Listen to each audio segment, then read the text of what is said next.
Welcome to Discovering. Tonight we'll start out a short series on tanning a coyote hide. When I lay it in here, I'm going to make sure that all the skin gets on the salt, and then we're going to just bury it in salt. And Kristen takes a look at pickling fish. Stick around, it's Monday night and time for Upper Michigan's very own Discovering. The secret streams that flow beneath the cliffs of colored stone. Forest thick and healthy with birch and pine and oak. Surrounded by the greatest lakes this world has ever known. The black bear's awesome presence as he roams the hills and fields. Call of the timber wolf, the loon's lonesome trill, the eagle soaring high above, the trout lies deep and still.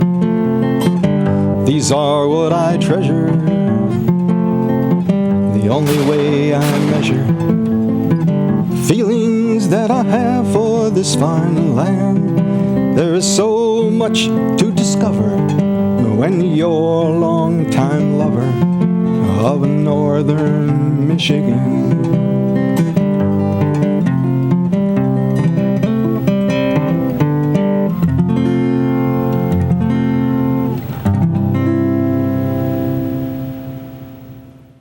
Tanning is the process of treating skins and hides of animals to produce leather. It involves a process which permanently alters the protein structure of skin, making it more durable and less susceptible to decomposition. A tannery is a place where the skins are processed, and so is the garage of Dave Kleikamp. I visited Dave several times throughout the process of tanning a coyote hide. I had gotten a coyote, we had shot it. What I did, I kind of fleshed it, but I'm just going to go back over it. I'm going to hit some of the spots again and just try to get a little bit more off. The knife, this is the dull side, this is the sharp side. And what I'm doing, I'm going to use the dull side, because what you just want to do is you just want to kind of push some of this off.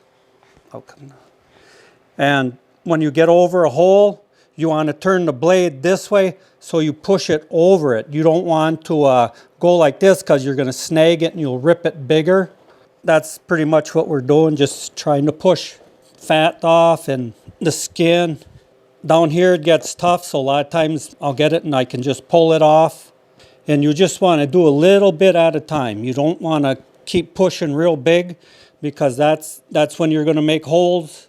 Or when I put it in the pickle, this is all going to get soft again. And so then I'll do my final fleshing on a lot of this. I already split the tail all the way down to the end, because when I do the salting and the tan and all that, I want to make sure that I get all the way down. And up on the head, I use scalpels because they're real nice. I split the ears. You can kind of get your hand in there, and then you'll just go right along the black. You don't want to cut the black, you want to stay on the white, just so it peels out. Then a lot of times I'll check it by putting my finger in. You can see how far my thumb is. My thumb's right there, so I know I can do a little more trimming.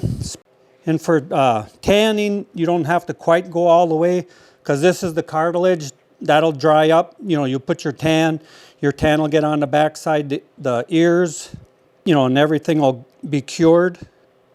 Probably about as far as I'm going to go, because this coyote was frozen and I know it's a little dry.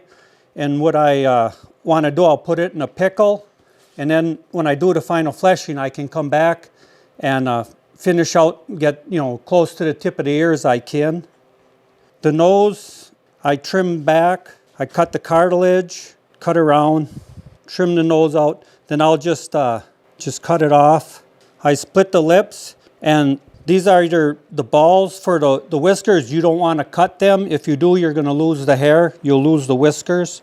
So you got to be, you know, careful cutting around them. Splitting, you put your finger on the underside, and you can feel where you're cutting. And if you cut too deep, you'll know it. This is a little bit freezer burn, so when I take it out of the pickle for the final fleshing, this will be all moist again, and I'll be able to finish doing splitting of the lip. I'll do all of this trimming, get the meat off after I take it out of the pickle for the final fleshing. I'll get rid of all this meat. But for now, we'll leave it like that. And then we have to salt it to stop the bacteria from, ruining the hide.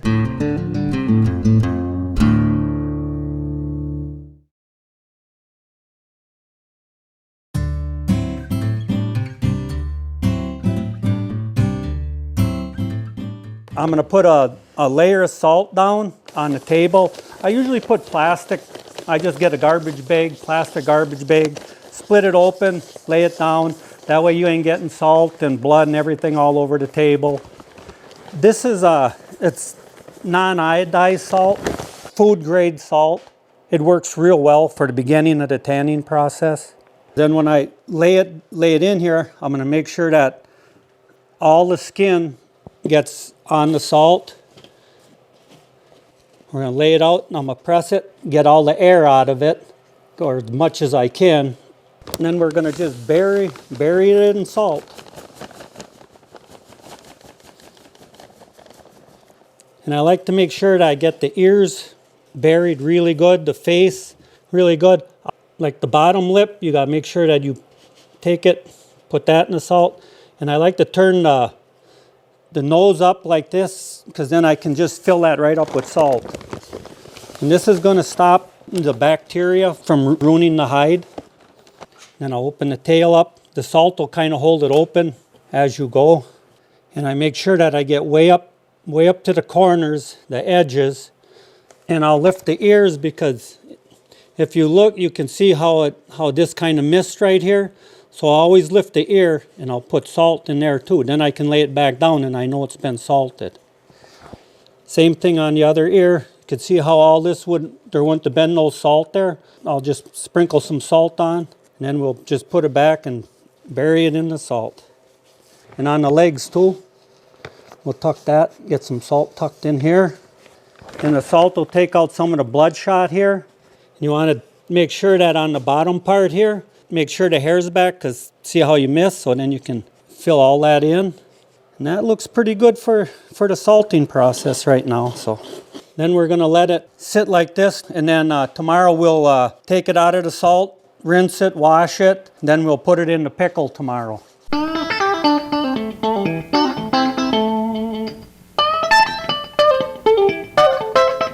You can see where the salt drew a lot of the blood out, dries it up. So I'm going to pull it out of the salt and we'll wash it all up, and there ain't no real wet spots from not having the salt on it. And clean it out of the tail a little bit there.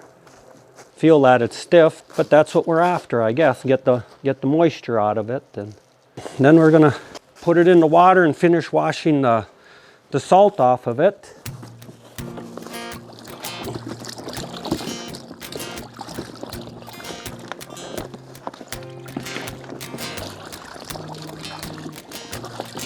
Then I'm going to turn it inside out, because I want to wash it up a little bit and get it cleaned out. And the more you wash them, the furs, the softer it'll get and the better it'll get. And this is what I like to do right away, is just get as much of the blood off of it as I can. So I'm going to put Dawn dish soap in this one, and that'll help take more of the blood out and clean the hide. In the long run, it'll make the hide look better, the fur, everything. So kind of pick it up slowly and just start squeezing the water out of here. I'm going to get as much blood out of here as I can. Then I'm going to put it in the Dawn dish soap, because this will even clean it some more. For a coyote, I usually use about 3 gallons of water to make the pickle. 5-gallon bucket is a little bit small for, an average coyote to a big coyote. It's just too small, so I use a little bit bigger container. For every gallon of water, you're going to use a pound of salt. And I'm just going to dump all of this salt in the water. I'm going to stir it up, get it all mixed up really good.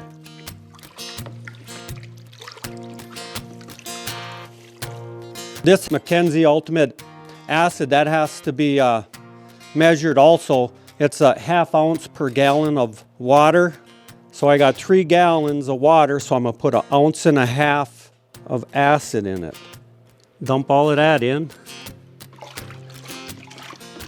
This is the pH paper. If the pH gets too high, it's gonna make your hides hard. Like I could see we're about 1, so that's just about right where I wanna be for right now. If the pH goes up, you just have to add a little more acid. And then when you put it in the pickle, you wanna have it so the skin side is out. So we're just gonna turn it back again. Make sure everything's all turned out.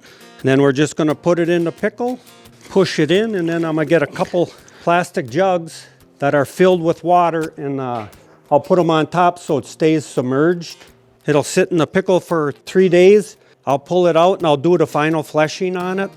The pickle, it plumps the hide so you can do the final fleshing. It's gonna make it easier to do the shaving on it. And when you put it on a stretcher, it's gonna hold the hair. It's gonna make the hair hold better on the hide. And that'll be it for today then. We'll check back in next week with the next step in the process.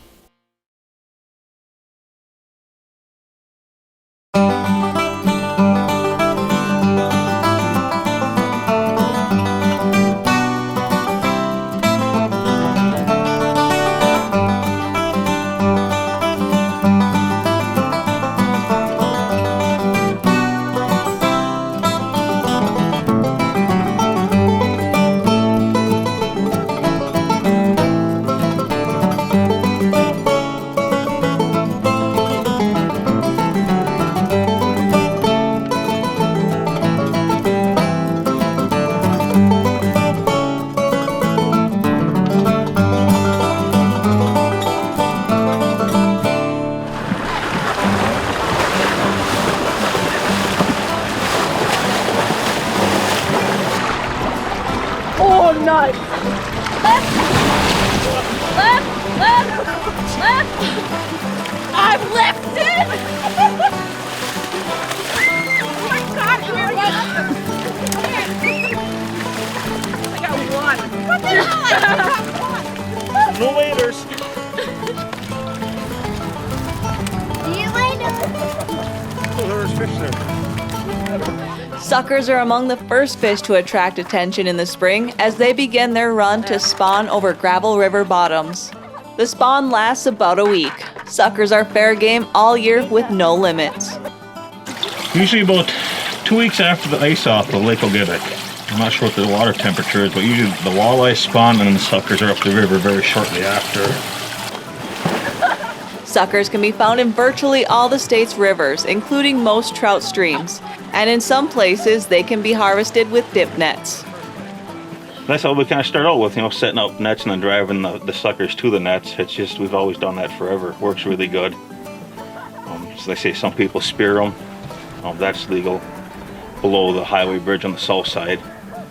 Same with the netting also, you can't go north of the highway bridge. Because above the highway bridge, it's considered a trout stream.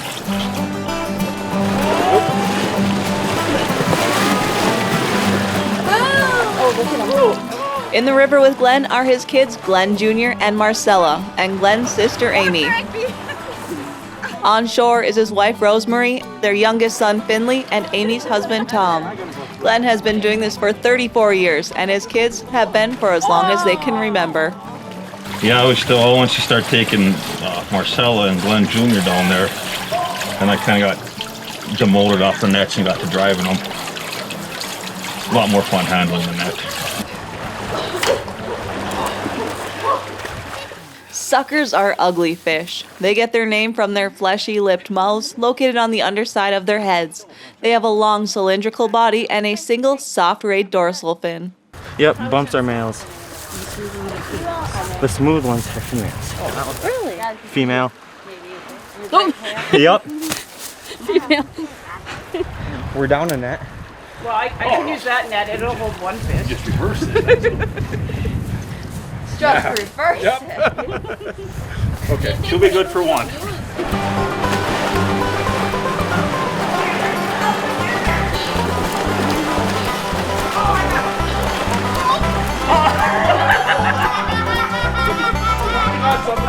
In order to catch the fish, you gotta be like the fish.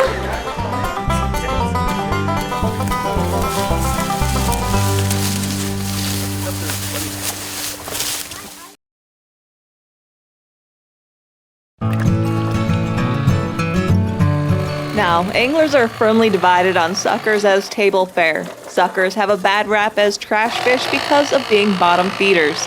Some people swear by them though, especially in spring when their meat is firm. They are typically pickled, smoked, or deep fried. Tonight, we're pickling them. 3 cuts for smoking.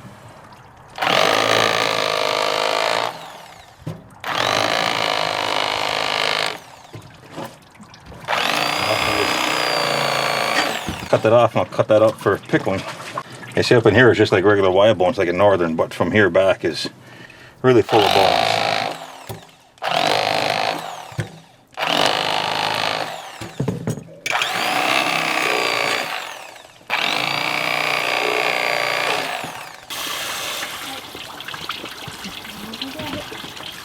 And here I have 2 quarts of water and 2 cups of salt, which is enough to float an egg, which is kind of standard for any pickled fish recipe. Cut them down the center. Just make bite-sized pieces.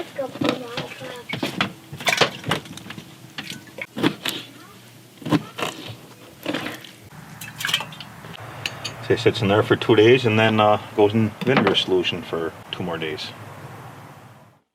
We started this batch 4 days ago. Now this batch was about 6 pounds of fish, so I did 3 quarts of water and 3 cups of salt. Today is make the brine that will make the pickled fish its finished product. And for that, we will need 3 cups of sugar, but we're going to use maple sugar that my wife had made. So we need 3 cups of this. Oh, we'll get it close anyways. 6 cups of vinegar. 6. Next, we need 1.5 cups of red wine. It says dry port wine. I use any red wine.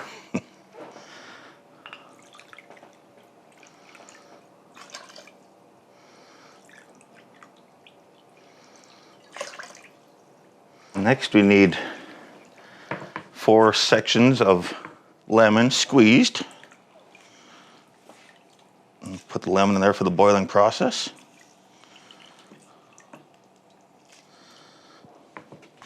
And then 3 tablespoons of pickling spice. Mix this up and we'll put it on the stove. And then once it starts to boil, we boil it for 5 minutes. You know, after 2 days in the salt brine, took the fish out, rinsed it, put it back in the jug, and then covered it with just straight vinegar. And then it sits 2 days. What that'll do is that'll dissolve any of the bones that are in the fish. So drain off the vinegar. Now we'll pack the jars with some fish and some onions. Never too many onions in pickled fish.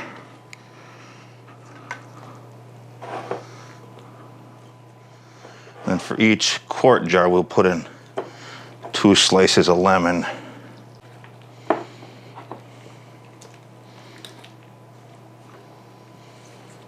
And just repeat until all our fish are gone. You're supposed to wait 2 weeks. That's a tough battle there. Usually about a week in I start, if I can wait that long. But yeah, they say 2 weeks before they're fully ready. Oh, that's starting to boil. A few more minutes, we'll let that cool off. I'm just gonna set this in some ice water. Get that cooled back down so we don't cook the fish. May produce an undesirable texture. This can also be prepared, you know, a couple hours or so before the packing process, and it should be cooled down enough to pour onto the fish then. We're down to 70 degrees, that'll be cool enough. Just take each jar and fill it up with the brine. And then the longer this sits, the brine will turn more clear and the wine will actually get absorbed into the fish and turn the fish red. If it lasts that long. And that is pickled sucker.